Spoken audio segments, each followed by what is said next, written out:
which is the top tips for cold calling with organizations. Here it came from. I like the coffee date with the cards. Anything else? So I haven't called it a coffee date with the cards before, but I think that's a really beautiful way of putting it. It's, do you want to catch up for a coffee? I've got this cool game.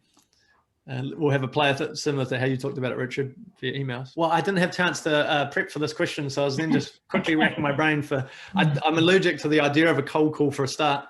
I worked in sales when my cricket career finished. I started working in sales, and I was always allergic to that thought, which I think is why I've been going down the frame of experiences rather than cold calling.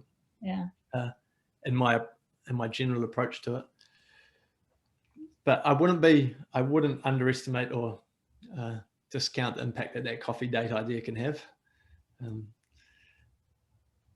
It can be really powerful, and in moments that you don't expect as well. So having the game on you really helps. Like I was in Auckland last week, and I didn't have a pack of cards with me the day after the event, and I was like, oh damn it! I was thinking in my mind, how am I going to explain to this person I'm meeting the concept of this game and how it works without having them there? And even that was paralyzing for me. And I designed this, and I've been doing it for 5 years. I was terrified at that thought that I had to try to explain to this person how the game worked without having the cards there. And so I sort of think if I'm petrified and terrified by that thought, then other people will be, maybe even more so than me. And so having the cards there is really helpful, because like I said, 5 minutes of playing the game is worth like half an hour of explaining to people the process and how it works, because it is quite an intangible thing.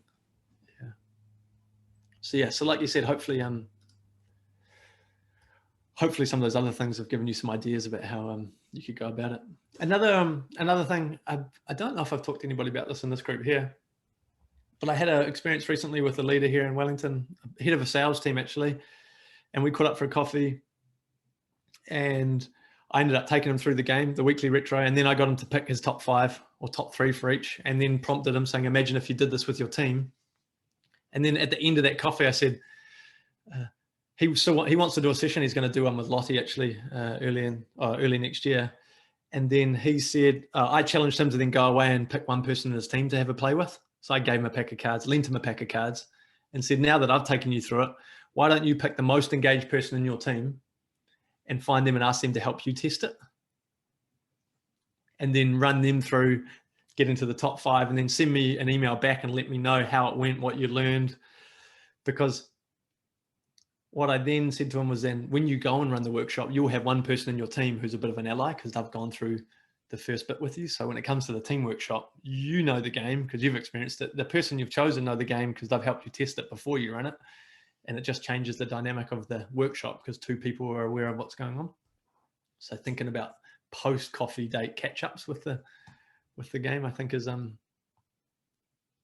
it's just creating more experiences even though you're not there with the other leader, and that can work internally as well with teams. So you show a leader and then say, hey, why don't you go and test it with somebody in your team, and then come back and let's have a chat about it. It's just another touch points, more experiences. Yeah.